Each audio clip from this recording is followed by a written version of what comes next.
Radio.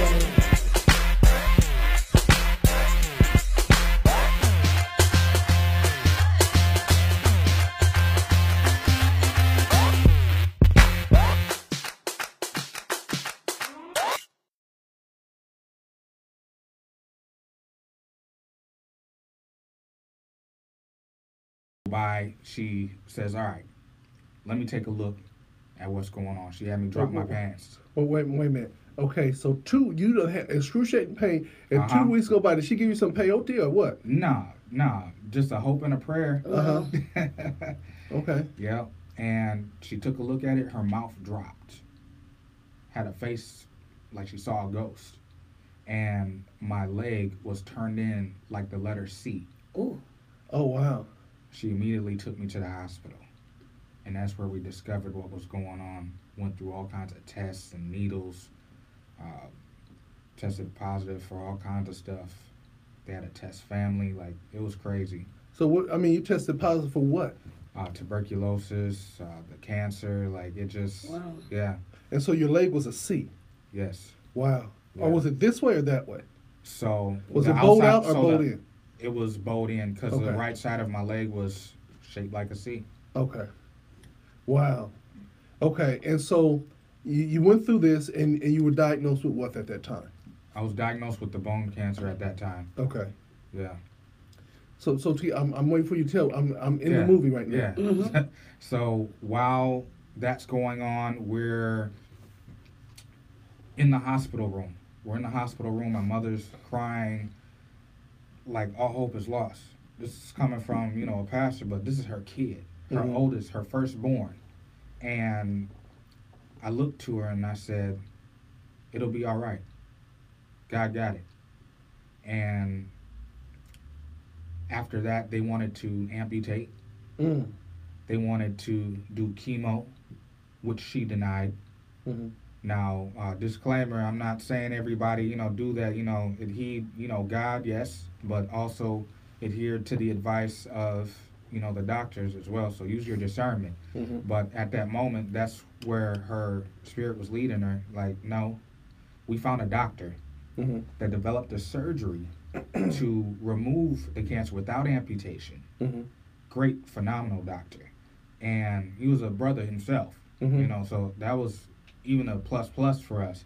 And Well, are you saying that he was a Christian, or were you saying that he's no, an African American? African American. Okay, praise African American. So within that, he created this surgery that removed the tumor from my bone. Now it took up 1/3 of my leg, and they said it looked like the leg of a 90-year-old man. Wow. Wow. The inside of my leg, so it was that eaten up, and they had no idea, where it really came from. But they did lead to the fact that it could have been from the diet, like meats and things like that. Mm-hmm.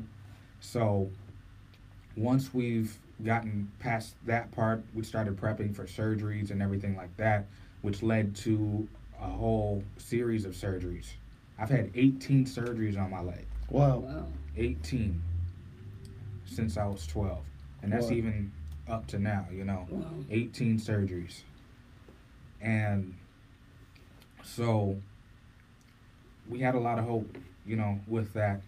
And there came a point where we came across a prophetess, friend of the family, and they called my grandparents called my mother and father, told us to come on over. We came over there, they prayed and everything. It was like a war room, a war getting ready to happen.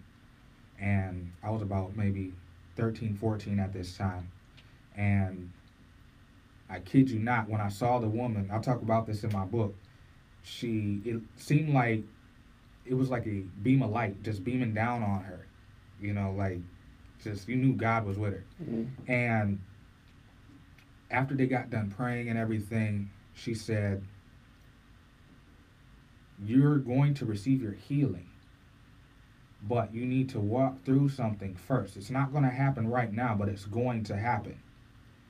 And my healing came when I was 21. Wow. And I had to walk through a series of things at that point alone.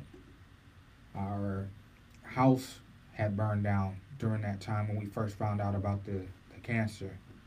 and we had to move around a lot. We were homeless at that time. Almost at the time, almost let's see, I think there's 11 of us at the time, 10 or 11 of us, and just having all those children. Hard to find somebody to say, "Come on in," huh? Yeah, yeah. So let me ask you this question: what part of the country were you in? St. Paul, Minnesota. Oh Lord, so it's Oh, cold man, too. it's Yeah, cold. yeah. Mhm. Those winters were really cold, Mhm. but I commend my parents for keeping us together. Mhm. Not an easy thing to do, not in those moments, but within that, we've had times where we were in a vehicle, just crammed together because we couldn't afford a hotel room. Um, my parents, sorry. It's all right. Take your time. So my parents, they did some trade shows. You know, of course, their music and everything like that. Anything they could to make money, legally, legally. But we had moments where we had to literally wash up in the bathroom Mhm. at the mall where my father was working. Mhm. And you know, we had a whole system. We were in public school. Half the people didn't even know. Most of the people didn't even know what was going on. We petitioned to stay at friends every now and again, and you know, just to get a break. And it was, you know, some rough times, you know, during that time. One thing that sticks out.